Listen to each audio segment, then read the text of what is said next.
students, today I am going to start new topic in alcohol phenol ether chapter, preparation of monohydric alcohols.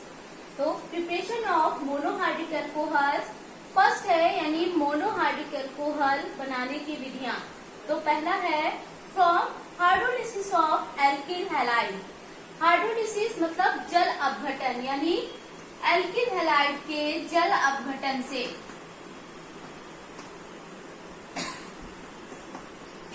Sorry, तो जब alkyl halide की क्रिया KOH या AgOH के साथ में इसका जल अपघटन करते हैं, तब मोनोहाइड्रिक अल्कोहल का निर्माण होता है। फॉर एग्जाम्पल, एल्किल हैलाइड का मतलब कॉमन RH ले लेते हैं। R मतलब कोई भी एल्किल ग्रुप CH3C2H5 और X का मतलब कोई भी हैलाइड ग्रुप FCl-PRI। तो जब हम इसकी क्रिया KOH AgOH के साथ में कराते हैं तो ये क्या बनाएगा, ROH और KX बाहर निकल जाएगा, बना लेगा ROH यानी मोनोहाइड्रिक अल्कोहल प्लस KX बाहर निकल जाएगा। या फिर हम इसकी क्रिया AgOH के साथ में कराएं या NaOH के साथ में कराएं, सेम वही बनाएगा ROH प्लस AgX बाहर निकल जाएगा, या हम यहाँ पे AgCl ले सकते हैं। तो हाइड्रोलिसिस ऑफ एल्किल हैलाइड्स में जब हम एल्किल हैलाइड की क्रिया या एल्किल हैलाइड की क्रिया KOH AgOH NaOH के साथ में कराते हैं तो ये हमारा क्या है, मोनोहाइड्रिक अल्कोहल देता है। नेक्स्ट है फ्रॉम एल्कीन। एल्कीनो से में 3 रिएक्शंस हैं। पहला है एल्कीनो के जलयीकरण द्वारा, नेक्स्ट है हाइड्रोबोरेशन एंड थर्ड है ऑक्सीमर्क्यूरेशन और डीमर्क्यूरेशन। तो फर्स्ट बात करते हैं एल्कीनो के जलयीकरण द्वारा, यानी जब एल्कीनो की क्रिया, एल्कीन मतलब CH2 जिनमें डबल बॉन्ड होते हैं, CH2 डबल बॉन्ड CH2 की क्रिया हम H2SO4 के साथ में कराते हैं तो ये बनाएगा CH2 सिंगल बॉन्ड। ये क्या हो जाएगा, यहाँ से एक हाइड्रोजन निकलकर इससे ऐड हो जाएगा, बना लेगा CH3 सिंगल बॉन्ड CH2, बचेगा HSO4, इससे जाके ऐड हो जाएगा एथिलीन हाइड्रोजन सल्फेट। फिर जब हम इसकी हाइड्रोलिसिस यानी HOS से क्रिया कराएंगे तो एक हाइड्रोजन HSO4 से जाके ऐड हो जाएगा, बना लेगा H2SO4 और OH इससे जाके लग जाएगा, बनाएगा CH3 single bond CH2 OH। यानी एल्कीनो के जलयीकरण द्वारा हमें प्राथमिक अल्कोहल प्राप्त होता है प्लस H2SO4। फिर से समझ लीजिए, एल्कीनो के जलयीकरण में जब हम एल्कीन यानी CH2 डबल बॉन्ड CH2 की क्रिया H2SO4 से कराते हैं सल्फ्यूरिक एसिड से, तो यहाँ से एक हाइड्रोजन निकलकर इस CH2 से ऐड हो जाएगा, चाहे इससे ऐड हो चाहे इससे ऐड हो, बात वही है, बनाएगा CH3 single bond CH2 dot HSO4। फिर हम इसकी क्या करते हैं, हाइड्रोलिसिस यानी जल के साथ क्रिया कराते हैं। ये SO4 क्या लेगा, एक हाइड्रोजन ले लेगा, बना लेगा H2SO4, बचेगा CH3 CH2 OH, बना लेगा प्राथमिक अल्कोहल। नेक्स्ट है हाइड्रोबोरेशन, यानी जब हम एल्कीन की क्रिया डाइबोरेन के साथ कराते हैं, डाइबोरेन B2S6 या BS3 का होल 2, सेम ही आ जाएगा B2 और 3 B2S6, इनमें से कुछ भी लिखा हो ये हमारी हाइड्रोबोरेशन रिएक्शन कहलाती है, या BS3 लिखा होता है। तो इन तीनों में से कोई भी एक एरो पे लिखा हो तो उसे हम हाइड्रोबोरेशन रिएक्शन कहेंगे। तो एल्कीन का मतलब क्या हो गया, RCH डबल बॉन्ड CH2, कीन का मतलब डबल बॉन्ड की क्रिया जब हम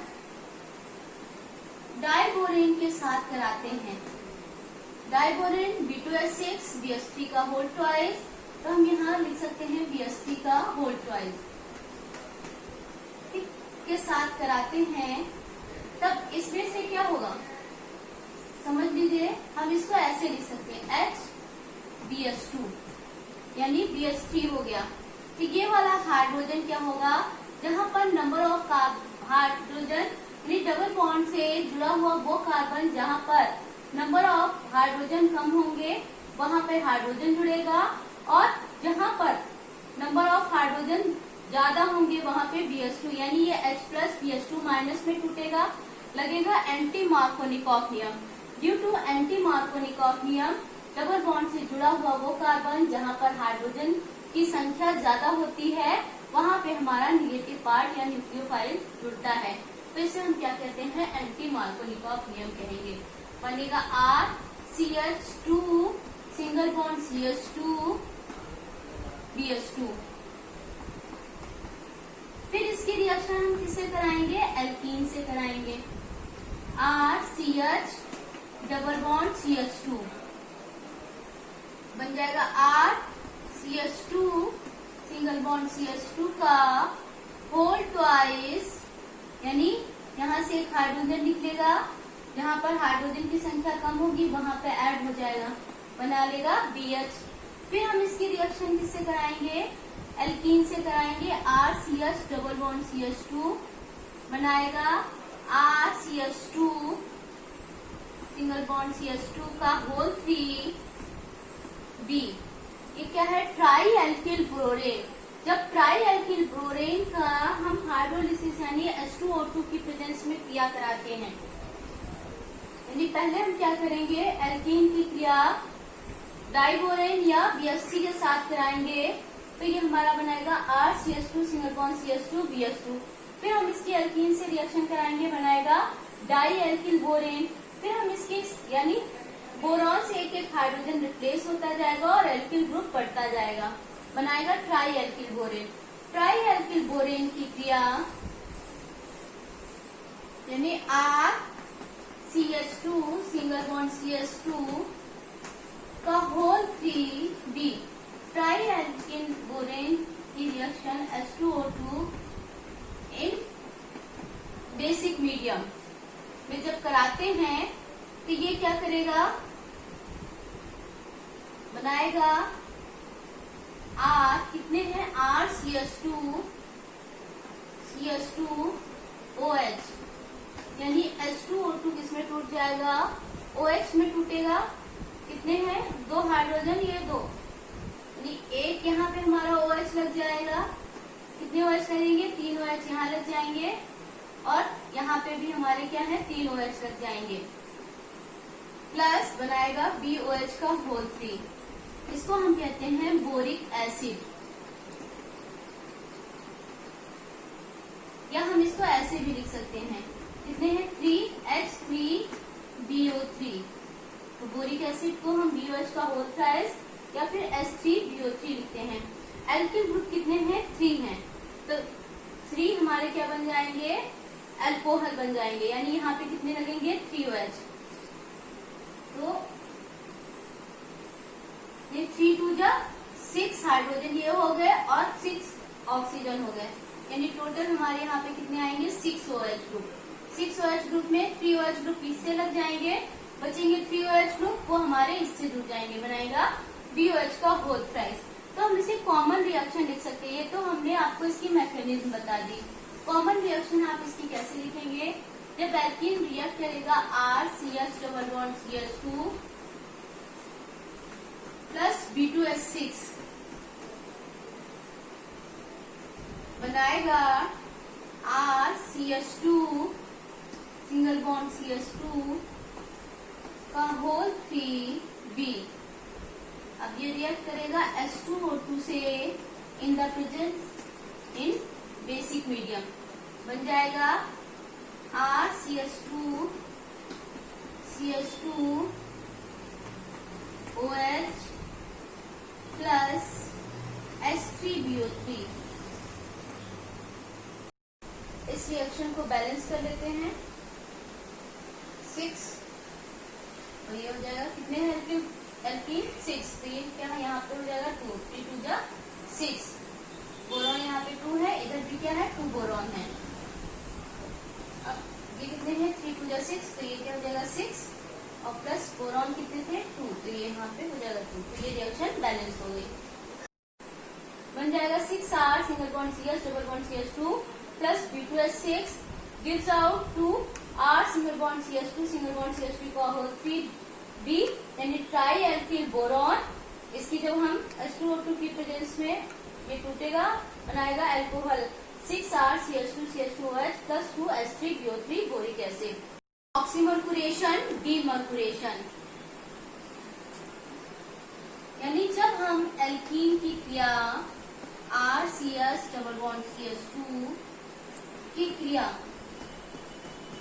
मर्क्यूरिक एसिटेट CH3CO का होल ट्वाइस Hg और जल के साथ करते हैं H2O in the presence of THF tetrahydrofuran. इसका फॉर्मूला होता है C4H8O या स्ट्रक्चर होता है ये ऑक्सीजन तो हम कहते हैं टेट्राहाइड्रोफ्यूरॉन की क्रिया, यानी जब एल्कीन की क्रिया टेट्राहाइड्रोफ्यूरॉन की उपस्थिति में मर्क्यूरिक एसिटेट और जल के साथ कराई जाती है और अल्कोहल बनता है तो इस क्रिया को ऑक्सीमर्कुरेशन, डीमर्कुरेशन क्रिया कहते हैं। यहाँ से यानी H2O क्या बना लेगा, हम इसको क्या लिख सकते हैं HOH, तो ये CH3COOH, यहाँ से एक H इससे जुड़ेगा निकल जाएगा CH3COOH, बचेगा क्या CH3COOHG, यानी बचेगा क्या OH, OH यहाँ पे जाके जुड़ जाएगा, बनाएगा R सिंगल बॉन्ड CH, यहाँ पे क्या लग जाएगा OH सिंगल बॉन्ड CH2 और इससे क्या जुड़ जाएगा